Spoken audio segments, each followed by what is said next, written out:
ನಾನು ನಂದಿ ಹಿಲ್ಸ್ ಬಂದಿದ್ದೀನಿ. ನಂದಿ ಹಿಲ್ಸಲ್ಲಿ ಇಲ್ಲಿ ಬಂದುಬಿಟ್ಟು ಭೋಗನಂದೇಶ್ವರ ದೇವಸ್ಥಾನ ಕೊನೆಯ ಆಷಾಢ ಸೋಮವಾರ ಬಂದುಬಿಟ್ಟು ಇಲ್ಲಿ ಫುಲ್ಲು ಪ್ರದಕ್ಷಿಣೆ ಹಾಕ್ತಿದ್ದಾರೆ. ಸೊ ನಾವು ಹೋಗಿ ನೋಡೋಣ ಯಾವ ರೀತಿ ಇರುತ್ತೆ ಅಂತೇಳಿ. ಸೊ ವೀಡಿಯೋನ ಫುಲ್ಲಾಗಿ ನೋಡಿ, ಲೈಕ್ ಮಾಡಿ, ಶೇರ್ ಮಾಡಿ, ಕಮೆಂಟ್ ಮಾಡಿ.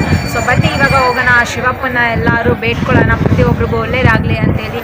ಸೊ ವೀಡಿಯೋನ ಫುಲ್ಲಾಗಿ ನೋಡಿ. Nagaveni Rajappa YouTube channel. ಇವಾಗ ನಂದಿ ಹಿಲ್ಸಲ್ಲಿರೋ ಭೋಗನಂದೇಶ್ವರ ದೇವಸ್ಥಾನಕ್ಕೆ ಬಂದಿರೋ ಅಂಥದ್ದು ಪ್ರದಕ್ಷಿಣೆ ಹಾಕ್ತಿದ್ದಾರೆ. ಹೋಗಿ ನಾವು ಪ್ರದಕ್ಷಿಣೆ ಹಾಕೋಣ ಬನ್ನಿ.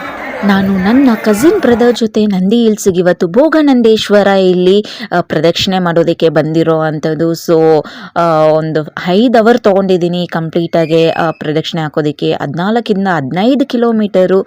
ಇದು ಒಂಥರ ತಿರುವಣ್ಣಾಮಲೆಯಲ್ಲಿ ಗಿರಿವರಂ ಸುತ್ತೋ ಥರನೇ ಇದು ಒಂದು ಗಿರಿವರಮು.